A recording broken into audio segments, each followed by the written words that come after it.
Saat kita jatuh, kita jadi tahu mana yang teman dan mana yang sahabat. Saat kita gagal, kita jadi tahu mana yang betul-betul peduli dan mana yang hanya singgah dalam senang. Saat kita tidak punya apa-apa, kita jadi bijak mengenal mana yang tulus dan mana yang bulus.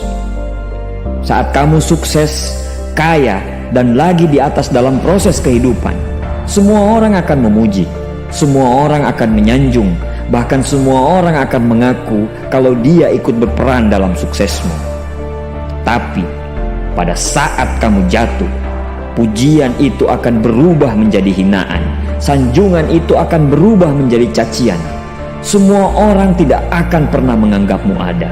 Percayalah, saat gagal, semuanya menjadi gelap.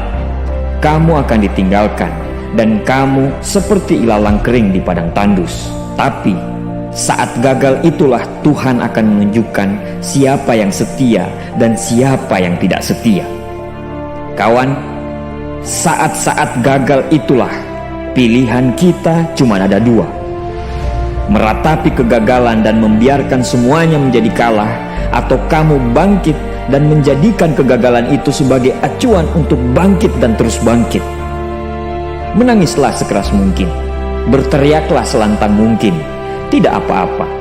Tidak ada manusia hebat di dunia ini yang tidak pernah menangis dan berteriak karena gagal. Menangis dan berteriak saat gagal bukan karena kita lemah. Kita hanya manusia biasa. Kita bukan malaikat. Tumpahkan semua kesedihanmu dalam setiap doa-doamu.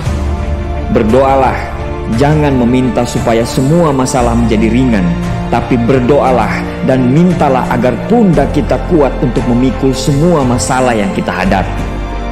Ketahuilah, Tuhan menciptakan masalah selalu beserta solusinya. Tapi setelah itu, kamu harus bangkit. Kamu harus jauh lebih hebat daripada sebelumnya. Kegagalan adalah guru terbaik yang akan mengajarkan kita untuk bangkit kembali dan mengetahui hal mana yang perlu kita hindari di kemudian hari.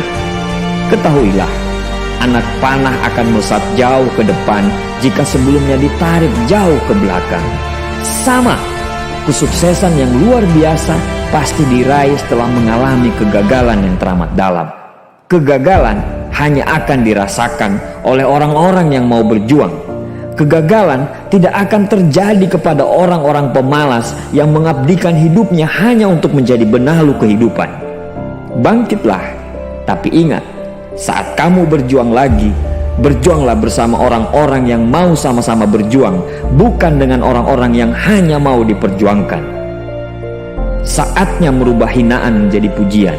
Saatnya merubah cacian menjadi tepuk tangan. Saatnya mengembalikan apa yang sudah hilang. Insya Allah kamu, kita pasti bisa. Pada saat sukses itu datang, datangi semua orang-orang yang menghinamu pada saat gagal. Datangi semua orang yang meninggalkanmu pada saat terpuruk. Katakan pada mereka, terima kasih kawan, karena dulu sudah menghinaku. Setelah itu, pergilah dan doakan mereka, karena sesungguhnya nikmat terbesar dalam hidup adalah ketika kita ikhlas mendoakan orang yang membenci dan menghina kita. Terima kasih.